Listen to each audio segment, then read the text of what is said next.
Assalamualaikum warahmatullahi wabarakatuh. Halo semuanya, perkenalkan nama saya Putri Nilamsari dari kelas 1A. Di sini saya akan melakukan presentasi dengan judul materi yaitu Sejarah Komunisme di Indonesia. Pertama itu ada era Perang Kemerdekaan. Gerakan PKI bangkit kembali pada masa Perang Kemerdekaan Indonesia, diawali oleh kedatangan musuh secara misterius dari Uni Soviet ke negara Republik. Sama seperti Soekarno dan tokoh pergerakan lain, Musso berpidato dengan lantang di Yogyakarta dengan pandangannya yang murni komunisme. Di Yogyakarta, Musso juga mendidik calon-calon pemimpin PKI seperti DN Aidit, Musso dan pendukung kemudian menuju ke Madiun. Di sana ia dikabarkan mendirikan negara Indonesia sendiri yang berhaluan komunis. Gerakan ini didukung oleh salah satu menteri Soekarno, Amir Syarifuddin. Divisi Sibilangi akhirnya maju dan mengakhiri pemberontakan Musso ini. Kedua yaitu era pasca Perang Kemerdekaan Republik Indonesia. Pasca Perang Kemerdekaan Indonesia tersebut, PKI menyusun kekuatannya kembali, didukung oleh Soekarno yang ingin menyatukan semua aspek masyarakat Indonesia. PKI menjadi salah satu kekuatan baru dalam politik Indonesia. Soekarno sendiri yang cenderung ke kiri lebih dekat kepada PKI, terutama setelah dekret Presiden pada 5 Juli 1959. Politik luar negeri Indonesia semakin condong ke blok timur atau blok komunis Uni Soviet. Indonesia lebih banyak melakukan kerjasama dengan negara komunis seperti Uni Soviet, Kamboja, Vietnam, RRT, maupun Korea Utara.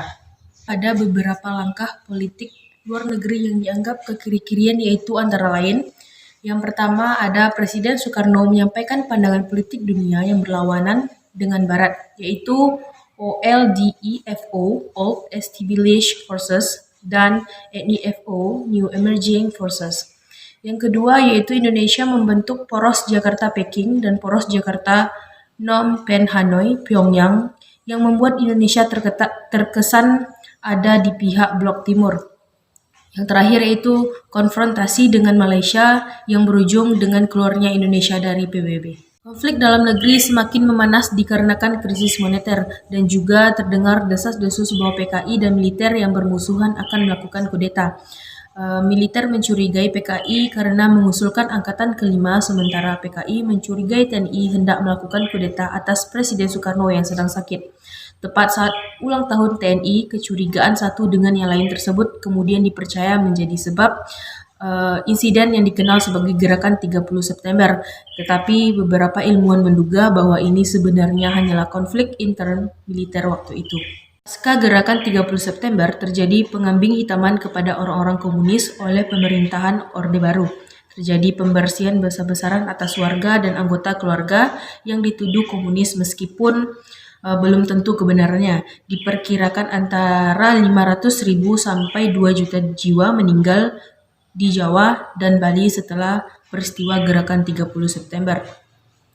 Para tertuduh komunis ini yang tertangkap kebanyakan dieksekusi tanpa proses pengadilan. Sementara bagi para tertuduh komunis yang tetap hidup setelah selesai masa hukuman baik di Pulau Buru atau di penjara, tetap diawasi dengan dibatasi ruang geraknya dengan penanaman ex-tapol.